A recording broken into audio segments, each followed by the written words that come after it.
Primeiro eu quero falar sobre a questão da safra, né? Nós temos uma safra, projeção de uma super safra, né? Claro, podendo aí produzir mais de 82 milhões de toneladas.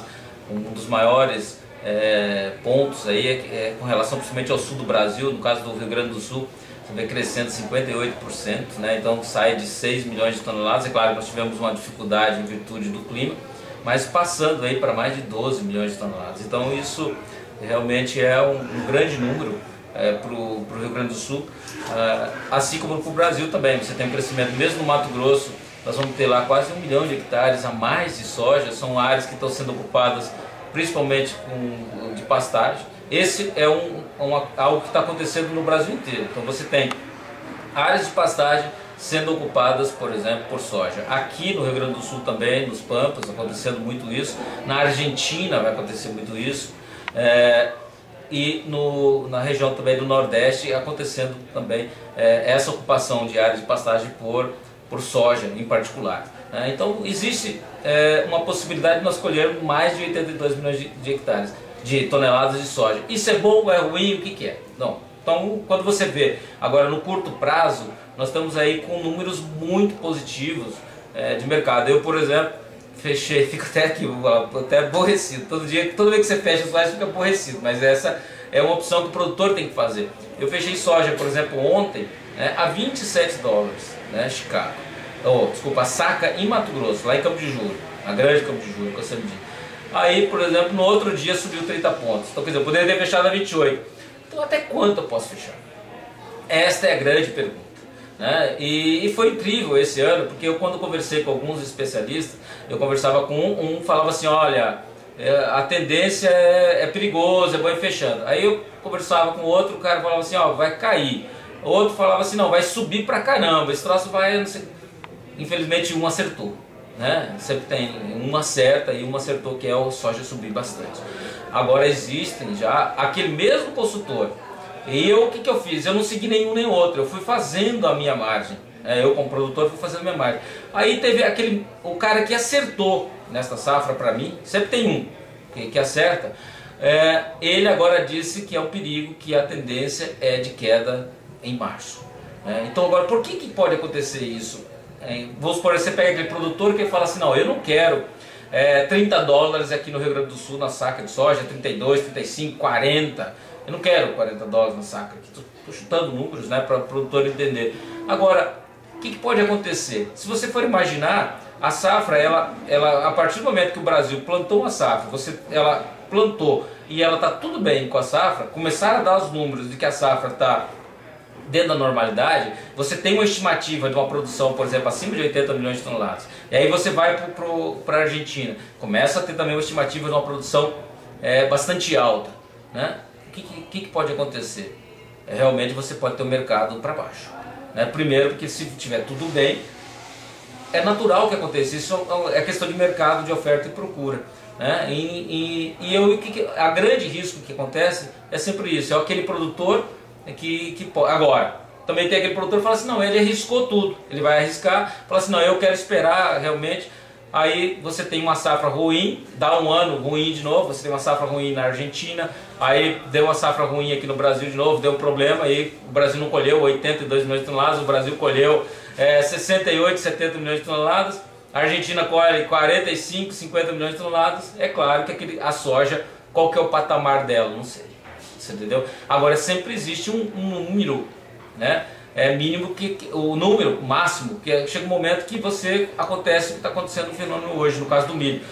Nós estamos com milho, por exemplo, em Mato Grosso, que está valendo R$22 a saca. Você fala assim, nossa, que maravilha isso. Agora ninguém compra. Porque quando você pega esse milho lá no Mato Grosso, está R$22, se você for trazer ele aqui para o cara que está com a granja aqui no Rio Grande do Sul, ou em Santa Catarina, no Paraná, esse milho vai chegar lá a R$35. É impossível, não existe frango que possa comer isso aí. Por quê? Porque a carne do frango não vale tanto que possa comer o milho de R$35, de R$40. Então chega um momento que fica esse grande impasse, há um limite de tudo isso. Daí você pega, tem desalojamento de frango, desalojamento de suínos, simplesmente você começa a diminuir essa demanda por ração no ano que vem e nós podemos ter problemas. Então eu tenho dito, até nós vamos ter um evento em São Gabriel do Oeste, se eu não me engano, é dia 13 de setembro, eu peço até que todos do AgroLink fiquem ligados, a gente vai estar discutindo isso, nós vamos estar discutindo os riscos do mercado em alta. E eu digo uma coisa para vocês, isso me apavora muito, porque você tem um mercado muito bom neste momento, e tá bom para comprar fertilizante, tá bom, eu comprei fertilizante, potássio, nesta semana, para você ter ideia, colocando 90 pontos de potássio por hectare, está saindo para mim a 4 sacas. Nunca na minha vida como produtor eu fiz uma relação de troca tão boa.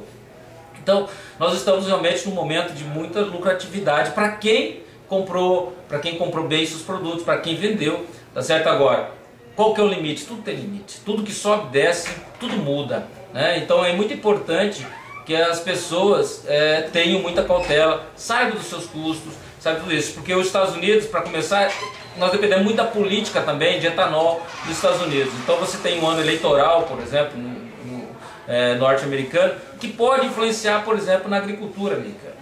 Isso aí pode, e qualquer influência que tenha na agricultura americana, influencia diretamente aqui no Brasil. Que é importante as pessoas terem uma coisa na cabeça. O Brasil não é o maior produtor de alimentos, nem longe, nem perto de ser isso. O Brasil produz 150, 160 milhões de toneladas. Isso, os Estados Unidos só de milho produzia, mas produzia 300 milhões de toneladas. A China produz 300 milhões de toneladas de trigo, vocês entenderam? A China produz quase 600 milhões de toneladas de grãos, os Estados Unidos a mesma coisa. Então estamos falando de dois países que produzem mais de um bilhão, né, 1 milhão de toneladas aí. E o Brasil produz 150 milhões de toneladas apenas, né? E eles produzem, no caso, os dois países juntos produzem, os Estados Unidos produz 4 vezes o que nós produzimos, a China produz 4 vezes o que nós produzimos. Então você veja o desafio que nós temos para dizer que nós somos o celeiro do mundo. Longe disso, do Brasil ser celeiro do mundo. Agora, por que eu estou desmerecendo o Brasil? Não. Eu estou dizendo que o Brasil tem sim uma grande oportunidade de ser um grande produtor de alimentos. Né? Porque o Brasil tem áreas, nós temos, por exemplo, só de pastagem 200 milhões de hectares de pastagem. Se a gente pegar 10% disso, estou falando de 25 milhões de hectares, que se você usar a tecnologia, nós poderíamos estar praticamente dobrando, produzindo o Brasil sair de 160 milhões de toneladas, sem abrir nada, só utilizando melhor essas pastagens, nós poderíamos estar produzindo 300 milhões de toneladas no Brasil. Se a gente pensar em incremento de produtividade, em irrigação, o Brasil não irriga nada. Nós somos ainda um dos países que menos irriga a sua agricultura.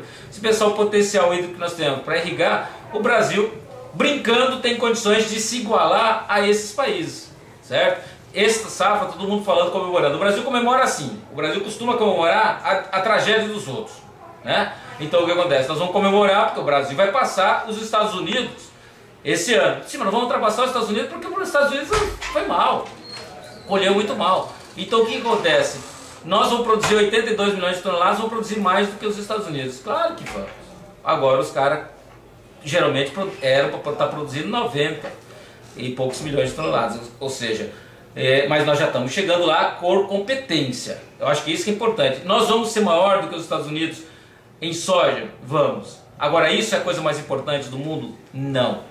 Porque o principal alimento do mundo se chama milho, tá certo? Então, o que nós precisamos desenvolver? O Brasil vai ser o maior produtor da melhor proteína do mundo, certo? Agora, uma coisa que até quero dividir com vocês. Eu sempre falava assim, poxa, mas por que a China, porque é um país que consome soja pra caramba, por que ela não produz soja? Né? Aí eu fui lá e falei assim, mas ela não produz soja por quê, né? Aí, por que ela não planta mais soja? Eles falaram assim, não, nós não podemos pegar uma terra boa aqui na China e plantar soja. Nós temos que pegar uma terra boa aqui e plantar milho, plantar trigo, que é o alimento básico do ser humano. A soja, ela entra como complemento para a ração. Então a gente geralmente planta nas áreas marginais aqui na China a soja. E é por isso a mesma coisa nos Estados Unidos, porque quando as melhores áreas são plantadas com milho. Então, não desmerecendo a soja de forma alguma, porque a soja para nós nós temos um potencial muito maior, tá certo, até para produzir soja que esses países todos. Então, essa é a nossa grande expertise. Agora, o mundo, eles sem dúvida têm maior necessidade de milho. Então, o que eu sempre espero é que a gente possa ainda ocupar um espaço muito importante no milho. Acho que nós estamos crescendo muito na questão do milho também. A gente fazer essa rotação de cultura, soja, milho, acho que isso é muito bom para o Brasil. E o Brasil tem muita tecnologia para avançar com relação de milho. Eu pego o exemplo que nós produzimos, no caso de Mato Grosso, 4.800 quilos de milho. Hoje, nessa safra, nós estamos produzindo aí, tá certo? Já praticamente 6.000 quilos de milho por hectare em segunda safra. Então veja que potencial. Você vê, quando pega uma área em Mato Grosso, tem produtores que já estão produzindo 10 toneladas de grãos por hectare numa safra só. Isso é uma coisa, uma benção, uma coisa maravilhosa. Você falou de milho e soja, tá certo? Soja, no caso para nós, por que nós não produzimos mais milho? Porque, claro, nós não vamos competir com os Estados Unidos, não vamos competir, inclusive, com a China. E agora você tem Rússia e Ucrânia que estão crescendo demais no milho, assim como a Argentina, que era na verdade, o terceiro produtor, perdeu, já está perdendo para a Rússia e para a Ucrânia, e esses países estão crescendo muito porque são terras muito férteis. Agora, nós aqui temos um potencial muito grande para desenvolver isso, para soja, para milho, para agregação de valor, nesses fatores todos. Agora, é muito importante que o produtor fique muito atento, porque o risco do mercado em alta, ele tem um risco muito grande. É importante você ir travando. A CNA soltou um comunicado esta semana dizendo a importância do produtor ir realmente fechando, fazendo margem. Tem um consultor também muito interessante que eu gostei dele, tá certo? Que ele também está colocando esse ponto, que ele estava fazendo a recomendação do produtor fechar 40, 60, agora ele já está fazendo, e deixar 60 para fechar depois, já fez a recomendação ao contrário agora, o produtor fechar 60% da sua safra e deixar 40, porque existe um risco muito grande. O preço dessa loucura que está esse preço, o americano vai ter, apesar de estar colhendo a safra agora, mas ele já está pensando também em plantar para frente. A agricultura lá é subsidiada. O produtor, ele recebe dinheiro, não é esse subsídio assim, é subsídio direto mesmo, é dinheiro que vem. O cara plantou uma saca por causa de uma crise que eles tiveram em 50, lá hoje o produtor ele recebe $2 por saca quase só para plantar de soja, entendeu? Então ele vai plantar, tem uma tendência de plantar soja, principalmente que essa questão do etanol nos Estados Unidos está muito frágil. Então ele vai ter a tendência de plantar mais soja. O Brasil vai plantar mais soja, a Argentina vai plantar mais soja, todo mundo quer plantar mais soja. Certo? Tem canteiro de soja até, inclusive. Então, eu realmente me preocupo muito isso. Se tiver uma safra muito boa, a gente pode ter preços bastante ruins, principalmente porque envolve um monte de coisa, gente. É importante as pessoas entenderem que antes era só soja, só. A gente ouvia falar, vinha lá um consultor na nossa cidade, dava uma palestra lá, aqui tá, oferta, demanda e tal de soja. Não é mais isso. O milho influencia na soja. O trigo influencia. Bom, a gente viu o que aconteceu, por exemplo, há pouco tempo atrás, a questão do trigo. Na própria Rússia, afetando o mercado de soja. O que tem a ver trigo com soja? Não tem. Você entendeu? Porque se você diminui a produção de trigo, as pessoas comem pão, comem bolo, comem biscoito, entendeu? Comem macarrão. O mundo come isso. E daí o que acontece? Simplesmente as pessoas deixam, não tem trigo, tem que substituir por quê? Por milho. Aí aumenta a demanda de milho. Aumenta a demanda de milho, puxa o preço da soja. É tudo interligado hoje. Então você realmente tem que estar atento. Por isso tem que estar atento no AgroLink, que está trazendo informação para você o tempo todo, o tempo real.